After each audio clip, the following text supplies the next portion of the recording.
Hello students, welcome to Magnet Brains. मेरा नाम है सुरभि तिवारी और हम पढ़ रहे हैं reproduction in plants. Last class में मैंने आपको बताया था कि एसेक्सुअल रिप्रोडक्शन क्या होता है। इसके साथ साथ हमने एसेक्सुअल रिप्रोडक्शन के कुछ टाइप्स पढ़े थे कि किस किस तरह से एसेक्सुअल रिप्रोडक्शन अचीव किया जाता है। जिसमें हमने आपको बताया था कि हम उसमें बडिंग क्या होता है, फ्रेगमेंटेशन क्या होता है, साथ ही साथ स्पोर फॉर्मेशन क्या होता है।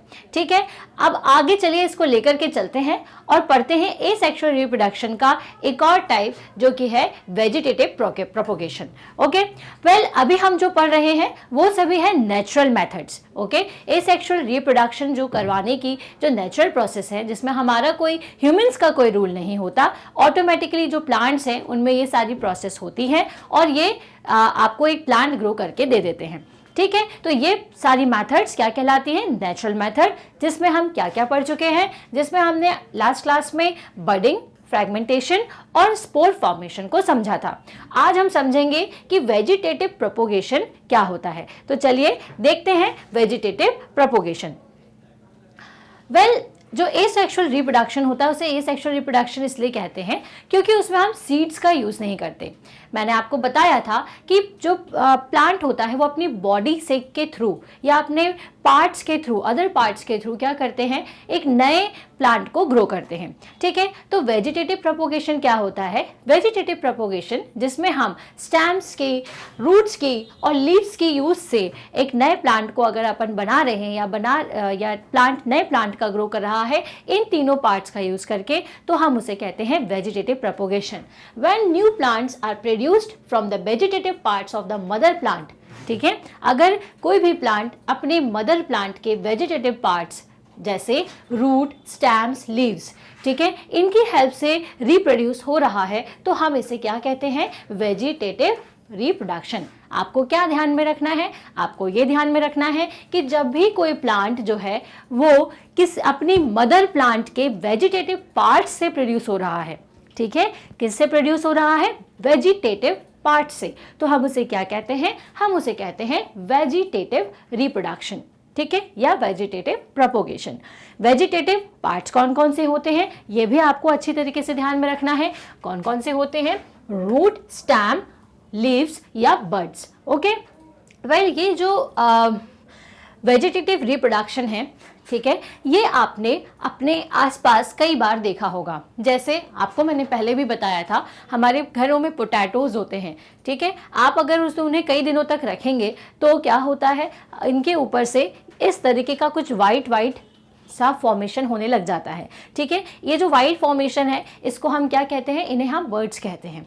ठीक है, इन्हीं की मदद से जो नेक्स्ट इनका जो प्लांट है, अगर आप इसे कट करके सॉइल में क्या कर दोगे, बरी कर दोगे, तो इससे एक नया पोटैटो का प्लांट बनना शुरू हो जाता है। ठीक है, तो यहाँ पर ये जो पोटैटो है ये वेजिटेटिव प्रोपोगेशन या वेजिटेटिव रिप्रोडक्शन का बहुत ही बेहतरीन एग्जाम्पल है। Many plants like cactus and strawberry reproduces bye vegetative reproduction. बहुत सारे प्लांट्स होते हैं। ठीक है, अलग अलग प्लांट जो है कुछ स्टेम्स का यूज़ करते हैं, कुछ लीव्स का यूज़ करते हैं, कुछ वर्ड्स का यूज़ करते हैं और ये सभी वेजिटेटिव रिप्रोडक्शन को करते हैं। ठीक है, अब जैसे हम यहाँ पर बात कर रहे हैं किसकी? कैक्टस और स्ट्रॉबेरी की। ठीक है, ये भी क्या है? ये भी वही प्लांट हैं जो कि वेजिटेटिव रिप्रोडक्शन से लगते हैं या आगे अपने पेरेंट बन करके आगे अपने और प्लांट्स को ग्रो करते हैं। Vegetative reproduction in some plants are discussed below. Some plants such as potato reproduces through stem tubers. ठीक है, ये जो पोटैटोज में मैं आपको बर्ड्स की बात कर रही थी, इन्हें हम स्टेम ट्यूबर्स भी कहते हैं। ठीक है, ये स्टेम ट्यूबर्स क्या होता है एक्चुअल में? ये जो स्टेम ट्यूबर्स हैं is a swollen part of the stem that stores food underground. Actual में ये आप जब ये आलू को, ठीक है, जैसे आप ये जो वाइट पोर्शन है जिसको मैं बर्ड कह रही हूँ, ठीक है, इसे हम क्या कहते हैं? स्टेम ट्यूबर्स भी कहते हैं। एक्चुअल में इसके अंदर फूड स्टोर रहता है। ओके, ये एक तरीके से जड़ ही है, स्टेम ही है। ठीक है, इसको हम क्या करते हैं? स्टेम ट्यूबर जो है, क्योंकि वो सोलन पार्ट होता है, इसको हम अंडरग्राउंड लगाते हैं क्योंकि ये फूड को स्टोर करता है। जब भी अगर आपको आलू को कि प्लांट को ग्रो करना है, लगाना है, तो आप क्या करोगे, आलू को ऊपर से कट करोगे और जो व्हाइट वाला पोर्शन है उसको कहाँ करोगे, सॉइल के अंदर करोगे। ठीक है, क्यों होता है ऐसा, क्योंकि वो अपने अंदर क्या स्टोर करके रखते हैं, वो अपने अंदर फूड को स्टोर करके रखते हैं। ठीक है, अ potato has small birds on its surface called eyes. जो बर्ड के बारे में हम बात कर रहे थे उसे हम आई भी कहते हैं। क्या क्या कहते हैं, पोटैटो आई भी कहते हैं। Each bird can grow into a new plant. हर एक बर्ड जो है वो एक नए प्लांट में ग्रो होकर के बाहर आता है। ठीक है, new plants are also produced by parts of underground stems in ginger and from bulbs in onion and tulip. ठीक है, देखिए क्या होता है, न्यू प्लांट्स जो है ये तो हमने किसकी मदद से लगाया, बर्ड की मदद से। ठीक है, जो आपके ऊपर स्टैम्स निकल के आए थे, स्वेलन स्टैम्स जो निकला थे पोटैटो से, उसकी मदद से हमने पोटैटो के प्लांट को बनाया था। ठीक है, अब न्यू प्लांट जो है वो अंडरग्राउंड स्टैम्प से भी जनरेट हो जाते हैं, जैसे जिंजर। ठीक है, जिंजर में भी यही होता है। ठीक है, and from bulbs in onion. Onion में क्या होता है, इस तरह से ये प्लांट ग्रो करना शुरू हो जाता है। अगर आप इसके बल्ब को क्या करोगे, फिर से बरी करोगे सॉइल में, तो ये एक अनियन के प्लांट के रूप में कन्वर्ट हो जाएगा।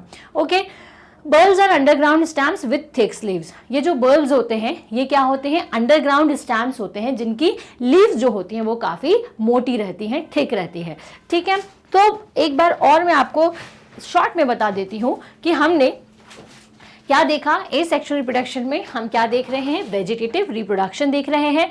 वेजिटेटिव रिप्रोडक्शन का मतलब है जिसमें हम मदर प्लांट के दूसरे पार्ट की मदद से, जैसे स्टैम, बर्ड्स या फिर क्या रूट्स या लीव्स, इनकी मदद से जब दूसरे प्लांट को ग्रो करवाते हैं तो उसे वेजिटेटिव रिप्रोडक्शन या फिर वेजिटेटिव प्रोपोगेशन कहा जाता है।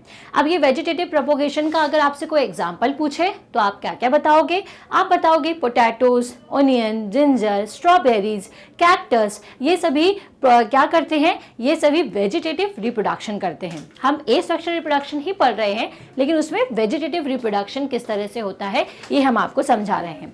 ठीक है, इसके बाद अगर आपसे और ज़्यादा एग्जाम्पल पूछा जाए, आपसे पूछा जाए कि बताइए आलू किस तरह से ग्रो करेगा, तो आप बताइएगा कि आलू को अगर हम कुछ दिन तक रखें, वो कुछ दिन का हो जाता है, तो उसमें ऑटोमेटिकली क्या होता है, उसमें ऑटोमेटिकली स्वेलन स्टैम निकलना शुरू हो जाते हैं। ठीक है, थोड़े से स्वेल्ड दिखते हैं वो स्टैम्स। अगर हम उन स्टैम्स को, जिनको हम आई भी कहते हैं, अगर हम उनको सॉइल के अंदर बरी करेंगे, अगर उनको आप किसी सॉइल में लगा दोगे तो धीरे धीरे उसमें से प्लांट ग्रो करना शुरू कर जाता है। ठीक है, इस तरीके की जो स्टैम्स होती हैं वो जो कि फूड स्टैम्स होती हैं एक्चुअल में, जो कि आपके प्लांट को नरिश करती हैं, उसे फूड देती हैं। ठीक है, ये हम अनियन में भी देखते हैं और जिंजर में भी देखते हैं। ठीक है, जिनकी मदद से हम और ज़्यादा प्लांट को ग्रो कर सकते हैं। तो देखा आपने कि कैसे हम एसेक्सुअल रिप्रोडक्शन में अलग अलग प्लांट के पार्ट्स की मदद से क्या कर रहे हैं, प्लांट को ग्रो कर रहे हैं। ठीक, अब जो स्टेम ट्यूबर होता है, जैसे आपको मैंने बताया कि वो एक स्वेलन पार्ट है।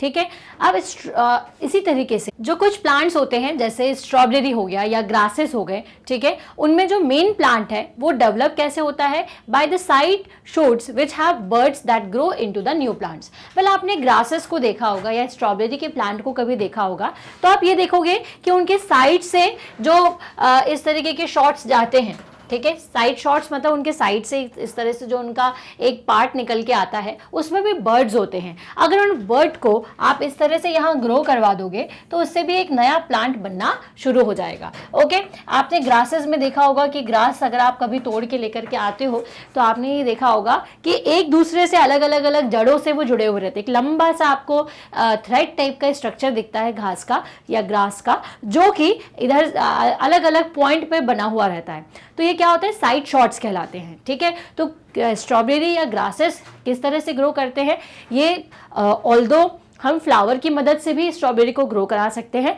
बट ये साइड शॉट्स की मदद से भी क्या हो सकते हैं, ग्रो कर सकते हैं, जिनमें बर्ड्स रहते हैं। छोटी से एक छोटी गठान टाइप आपको दिखेगी जिसको आप बर्ड कहते हो, और उस बर्ड को अगर हम सॉइल में बरी करते हैं तो एक नया प्लांट ग्रो कर जाता है। New plants are also obtain from the leaves and roots and shoots of some plants. तो इसका मतलब क्या हुआ, इस स्ट्रॉबेरी के एग्जाम्पल से हमने ये समझा कि जो नए प्लांट है वो साइड शॉर्ट से भी क्या हो सकते हैं, बन सकते हैं, ग्रो कर सकते हैं।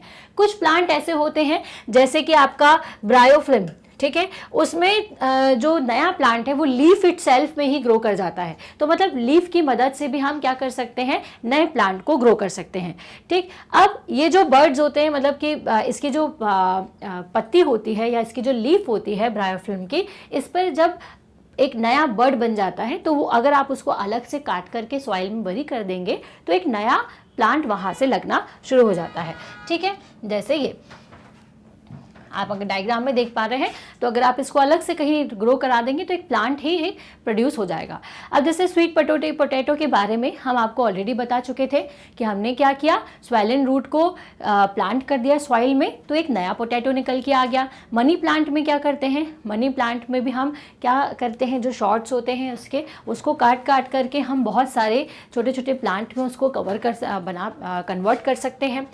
In gladius, the stems are short and swollen with shorted food. ठीक है, ये जो The stems are short and swollen with stored food. Gladius में भी जो उसके स्टैम होता है उसके अंदर swollen सा स्टैम उसमें होगा। ठीक है, जब आप उसको लगा दोगे तो उसकी मदद से भी एक नया प्लांट ग्रो हो जाता है। इनको हम कहते हैं, they are called the corms and can separate from each other to form a new plant. इसको हम कोम्स कहते हैं। ये जो प्लांट इस तरह से ग्रो कर जाते हैं इन्हें क्या कहा जाता है, इन्हें कहा जाता है कोम्स। और इनको अगर आप सेपरेट करके दूसरे कहीं पर लगा दोगे तो एक नया प्लांट इसमें बनना शुरू हो जाएगा। तो वेजिटेटिव प्रोपोगेशन में आपको अगर मैं एक शॉर्ट एक इंट्रोडक्शन दूं या ब्रीफ में अगर मैं आपको बताऊं तो आपको ये चीज़ ध्यान में रखनी है कि जो वेजिटेटिव प्रोपोगेशन है उसमें जो एसेक्सुअल रिप्रोडक्शन होता है उसमें प्लांट सीड्स का यूज़ नहीं करते। ऑब्वियस सी बात है, क्योंकि एसेक्सुअल रिप्रोडक्शन है।